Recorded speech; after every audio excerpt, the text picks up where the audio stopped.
The legendary comedy Police Academy has brought laughter to millions of viewers around the world. But behind those immortal roles are heartbreaking losses. In this video, we will look back at the journeys and lives of 14 Police Academy stars who have passed away, to remember the faces that made up the legend of the time. Bubba Smith as Moses Hightower. Charles Aaron Bubba Smith was born on February 28, 1945 in Texas. At 39, he became an unforgettable character to audiences around the world as Moses Hightower, a tall, gentle officer in the police academy from Part 1 to Part 6. Besides his comedic personality, Bubba was an NFL football legend, being selected first overall in the 1967 draft and winning Super Bowl V with the Baltimore Colts. Illness had worn away his body, while the image of a steel hero became a psychological burden he could not shake off. On August 3, 2011, Bubba Smith was found dead alone at the age of 66. The cause? Acute drug poisoning and heart failure. An autopsy later confirmed he had CTE, a degenerative brain disease caused by repeated head trauma common in competitive athletes. His heart was twice its normal weight at the time of his death, a poignant symbol of the price paid for sporting glory. Marion Ramsey as Laverne Hooks. Marion Ramsey was born on May 10, 1947 in Philadelphia. At 37, she made her mark in film history as Officer Laverne Hooks, the timid but surprisingly courageous policewoman in Police Academy, from Season 1 through Season 6. Her soft, high-pitched voice became iconic, making Hooks a character audiences would never forget. But the role ultimately became a gilded cage, trapping Ramsey in a single on-screen identity. Too boxed in, Ramsey was rarely cast in other roles. Hollywood couldn't look beyond her squeaky voice in Police Academy, ignoring the fact that she was also a talented stage actress, performing on Broadway and touring nationally in Hello, Dolly. Her personal life mirrored her professional disappointment. After a failed marriage, Marion withdrew from relationships altogether. Childless and without any family, she lived alone in her home in Los Angeles. In her final years, Marion's health rapidly declined. Although the specific cause of death was not released, she suffered a brief illness before passing away on January 7, 2021, at the age of 73. Close friend Nell Carter once revealed that Marion was a very private person, often hiding her pain behind a smile. Her estimated net worth at the time of her death was only about $500,000, a modest figure compared to the emotional impact she left on audiences. But the greatest tragedy was not material. It was being stuck in a role that was so successful that she never had the chance to truly see herself for who she was. George Gaines as Eric Lessard. George Gaines was born on May 16, 1917 in Helsinki, a Russian-born Dutch talent who served in the Royal Netherlands Navy during World War II. Before becoming a U.S. citizen, he was 67 when he captured the hearts of audiences around the world as Commander Eric Lessard, the bumbling but lovable commander of Police Academy throughout the 7 seasons. With his deep voice, innocent expressions, and humorous but meaningful antics, he became the soul of the series, an irreplaceable role. But behind his illustrious career and endearing personality was a life full of profound chapters. Gaines served in Sicily, Anzio, and the Adriatic, a history that Hollywood rarely mentions. He had a long and happy marriage to actress Alan Ann McCleary, but tragedy struck in 1989 when their son, Matthew, a former Olympic kayaker, died in a car accident in India. It was a loss that left a deep wound in Gaines, and many believe he became more withdrawn after that moment. In his later years, his health declined, his eyesight deteriorated, his memory faded. But he retained the charm and kindness that characterized both him and Commander Lessard. On February 15, 2016, George Gaines passed away at his daughter's home in North Bend, Washington, at the age of 98. He left behind an estimated $2 million estate, a modest home, and millions of smiles to share with audiences around the world.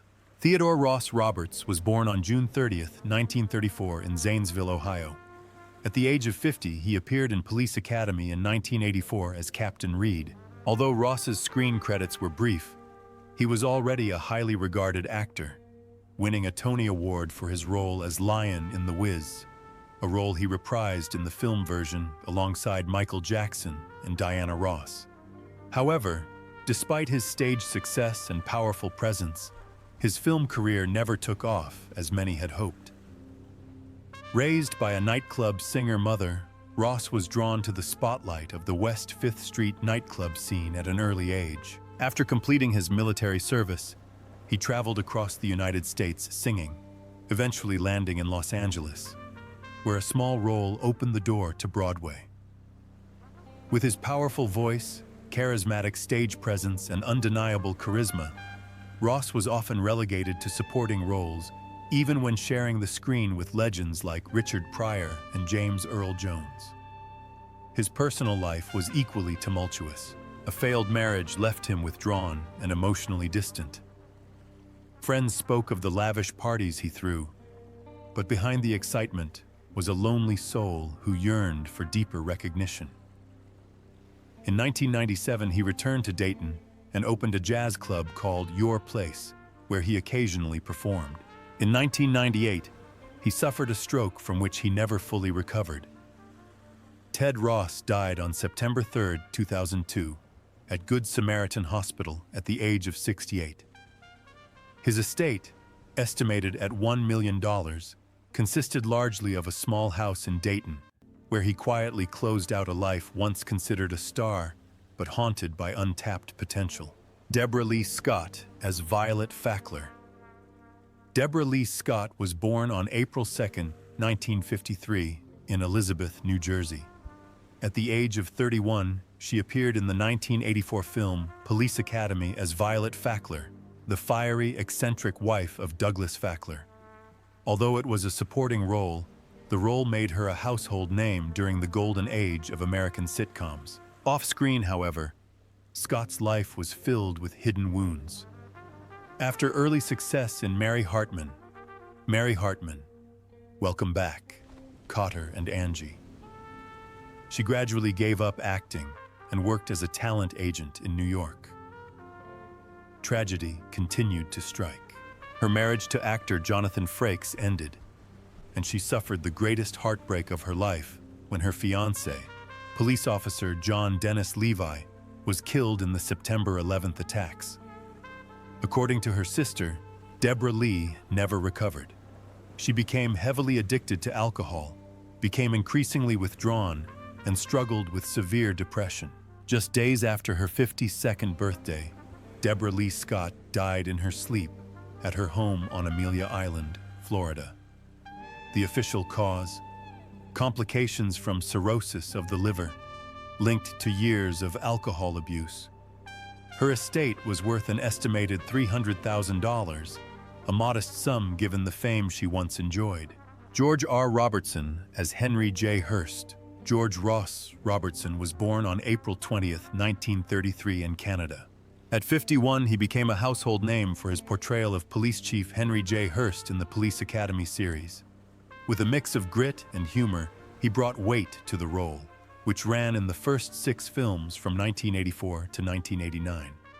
Hurst's grumpy exterior hid a heart of resignation, endearing him to fans for decades. After Police Academy, however, George R. Robertson took a quieter path, away from the noise of Hollywood. Despite appearing in 3 Oscar-nominated films, Airport, Norma Ray, and JFK, he remained a humble, hard-working supporting actor, more devoted to his craft than to fame. His personal life, however, told a more troubled story. 2 failed marriages kept him away from his family, especially in his later years.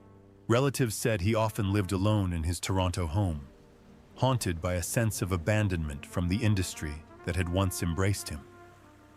Although his role as Hearst brought him public affection, it did not erase the emptiness that crept into his mind when the spotlight was turned off.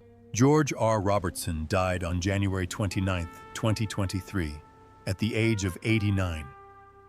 His fortune was estimated at $1 million, mostly from real estate and film royalties. While his passing did not cause any drama or scandal, his tragedy lies in his silence, being remembered and forgotten at the same time, as the line between fame and solitude blurs in memory.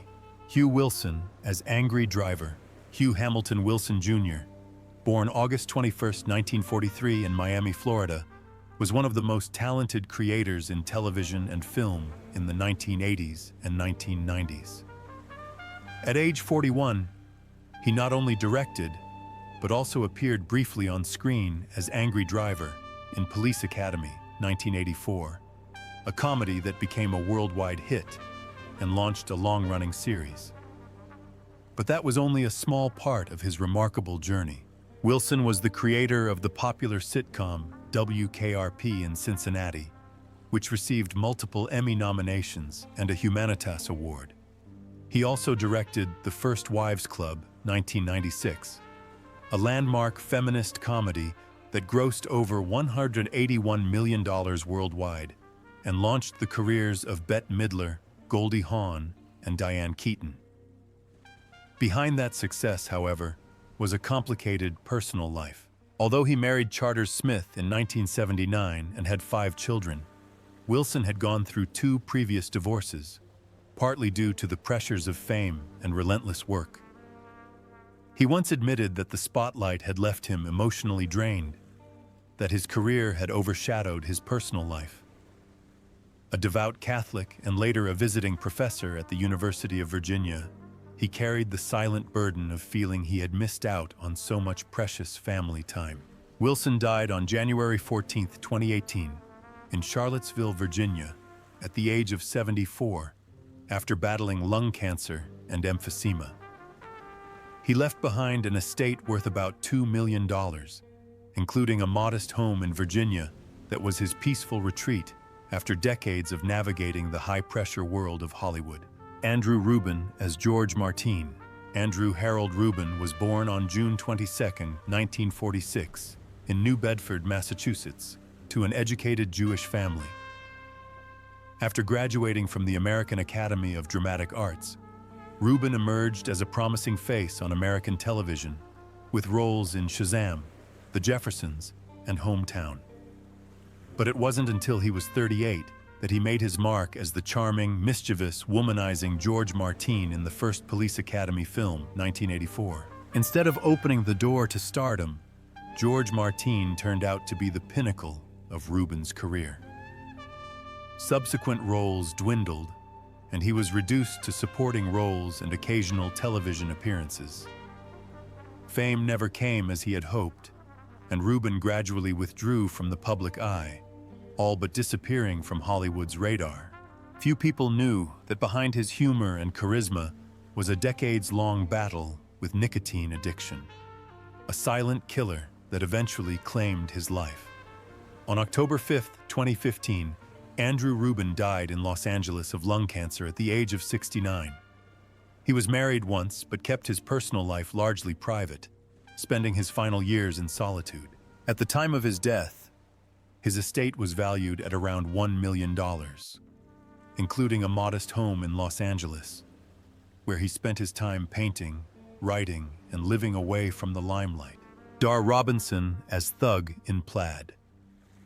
Dar Allen Robinson was born on March 26, 1947 in Los Angeles, growing up surrounded by trampolines, gymnastics mats, and a love of danger. At 37, he appeared in Police Academy in 1984 as a checkered-shirted thug, a small role that barely hinted at his immense legacy.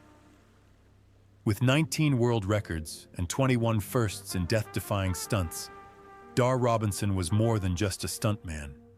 He was a living Hollywood legend until the day he died.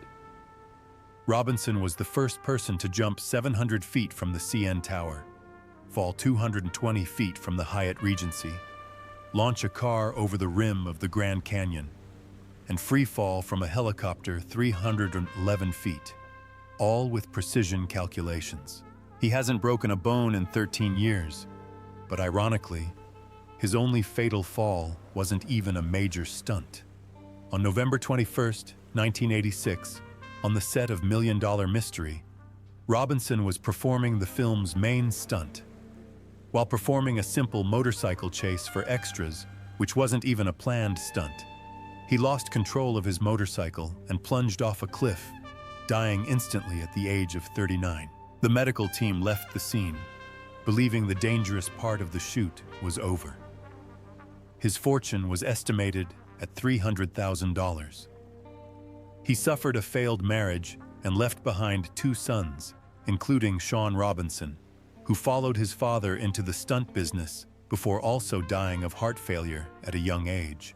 Close friends recall that Dar always lived with a sense of dread about death, and in some ways, he accepted it.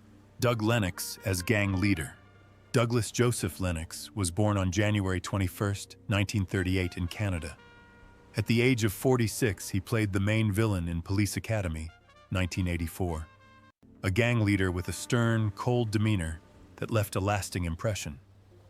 In real life, Lennox is an incredibly versatile artist, actor, author, and broadcaster. He began his radio career in 1965 and quickly became one of the most familiar voices on Canadian radio before moving into film and television. He appeared in dozens of series, including The New Avengers, Cold Squad, Relic Hunter, Earth, Final Conflict, and X-Men: The Last Stand. However, despite his versatility and persistence, Lennox never landed a breakout leading role. His villainous role in Police Academy was a standout, but it was just a glimpse into a long and humble artistic journey. In addition to acting, Lennox was known for his intellect and curiosity, which he captured in his acclaimed book, Now You Know, The Big Book of Answers, where he revealed a lesser-known side of himself, one fueled by curiosity, knowledge, and a desire to understand the world. But his personal life was not as smooth. 2 failed marriages left emotional scars. According to those close to him, Lennox struggled with bouts of depression, haunted by the feeling that Hollywood had abandoned him, that his talent and dedication had been reduced to a single remembered villain. Doug Lennox died in his sleep on November 28, 2015 in Toronto, at the age of 77. The cause was complications from pneumonia. He left behind an estate worth about $400,000, including a modest home in Toronto, where he spent his final years in quiet solitude. He was a gifted storyteller, a memorable villain, but perhaps above all, a creative spirit the world turned away from too soon. David Graff as Eugene Tackleberry. Paul David Graff was born on April 16, 1950, in Zanesville, Ohio. At age 34, he made movie history with his career-defining role as Sergeant Eugene Tackleberry in Police Academy. As a gun-obsessed but fiercely loyal and devoted officer, Graff's Tackleberry became an enduring icon across 7 films. His character forever brought laughter to millions around the world. But behind his explosive humor was a life of quiet pain. Despite a steady career that included guest appearances on hit shows like Star Trek, Seinfeld, The West Wing, and Home Improvement, Graff never quite escaped the shadow of Tackleberry. A familiar face on television, he struggled with a lingering sense of powerlessness, haunted by the belief that he would always be a supporting character, never a true star. Contrary to some misinformation, David Graff has only been married once, to actress Katharine Graff in 1983. They have 2 sons together, but the constant pressure of work and the relentless pace of work often left him stressed. As an active representative of the Screen Actors Guild, SAG, he has fought tirelessly for the rights of his fellow actors, but he seems to have neglected his own health. On April 7, 2001, just 9 days before his 51st birthday, David Graff died suddenly of a heart attack while attending his brother-in-law's wedding in Phoenix, Arizona. He left behind a wife, children, friends, and fans in mourning.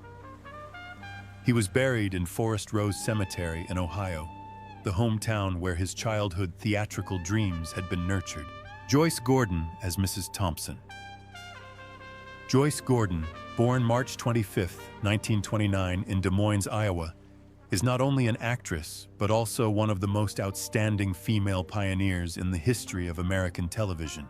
At age 49, she appeared as Mrs. Thompson in Police Academy, 1984, a small role that helped define the film's signature comedy.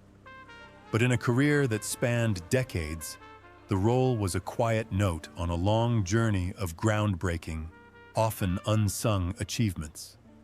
In the 1950s, Joyce Gordon became the first woman to narrate a live television commercial, an act that was almost unthinkable for a woman at the time. She was also the first female announcer at a nationally televised political convention, and the first woman to serve as president of the Screen Actors Guild, SAG, local chapter, leading the New York chapter since 1966.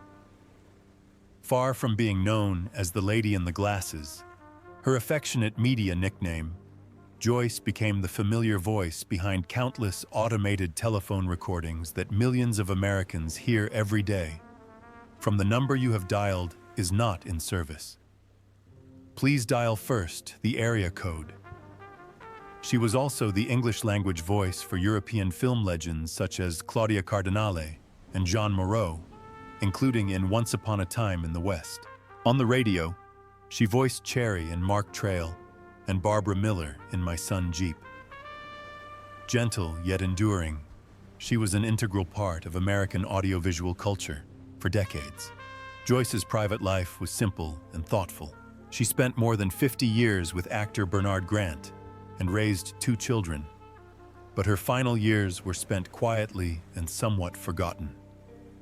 She died on February 28, 2020, at the age of 90, not in 2008, as some reports have erroneously reported, and left behind a massive cultural legacy, although her estimated net worth is only around $500,000. Despite all that she pioneered, contributed, and created, what is perhaps most upsetting is that the world only remembers her for her small role in Police Academy, Beth Amos as the little old lady.